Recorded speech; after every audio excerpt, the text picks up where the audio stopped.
A lot of people are wondering what pivot tables are used for and how they're used. From my experience, mostly they're used to summarize a set of data. Like if we open up our example spreadsheet, we have several stores, several regions, 3 owners, and the number of employees they have for each store. In this case, it's fine not to use one since we only have 3 stores, but what if it was a case where we had, say for example, 30 stores? It'd be a lot of tedious work to be able to summarize and get the information that you want based on all this data. Let's say for example you wanted to know how many employees you have per region. I guess you could do it manually. You can go through each and every line, add them up, tally them up on a separate spreadsheet, but it would just take a lot of hours, a lot of time, especially if you have more than 30 stores. So this is where the pivot table comes in handy, and then we'll just go through how this is done. Okay, so first we highlight the data range that we want to do the analysis on. Go to Insert, click Pivot Table. And we keep these settings on the default. So we want to know the number of employees per region, so we click on region, drag it down to row labels, click on number of employees field, drag it to the sum value, and there we have it, the number of employees per region. So we'll just clean this up a little bit, create borders on the whole thing, and then let's change the formatting of the cells. So number with 0 decimal places, then use a comma separator. Hit OK, and we'll hide this row that we don't need. And then we'll add a title for the report.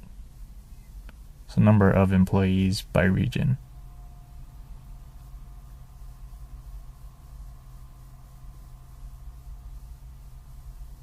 Make it bold, increase the font size to 14 or whatever you want. Let's make this column a little bit wider. Okay, so let's say we want to take this a step further. We want to know the number of employees by region and by owner. So we want to keep our original report as well. So let's go copy this thing, highlight the whole thing, right click, hit copy. And let's go back to our first spreadsheet with the data.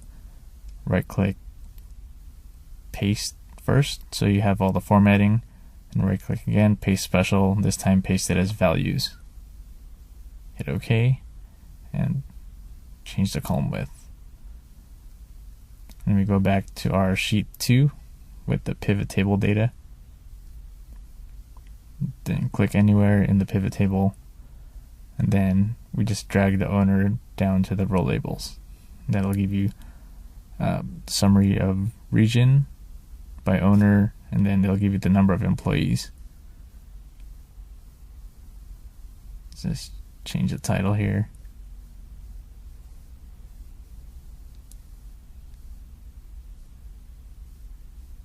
Then copy the whole thing, click on our first sheet, right click, paste. So you get all the formatting, click again, paste special, and this time paste it as values. Hit OK, and there you have it. So let's say now we want to know the number of employees according to the owner of the store. How many employees does each owner have? So you might be asking, okay, do you have to do the whole pivot table again, select everything again? No, we already have the pivot table on its own separate spreadsheet. So here's how it's done. So go back to our pivot table on sheet 2, click anywhere in our pivot table, and just click and drag the region field out of the row labels. And there we have it, the number of employees by owner. So let's change the title, hit enter, select the whole thing, right click, copy, go back to our original sheet 1. We'll just paste it in the bottom. So go select the cell, right click, hit paste. So we have just all the formatting. Right click again, paste special. This time we paste it as values. I hope you learned something from this tutorial video. My name is John. If you have any questions or would like to see other tutorial videos made, please feel free to leave a comment. Thanks again for watching.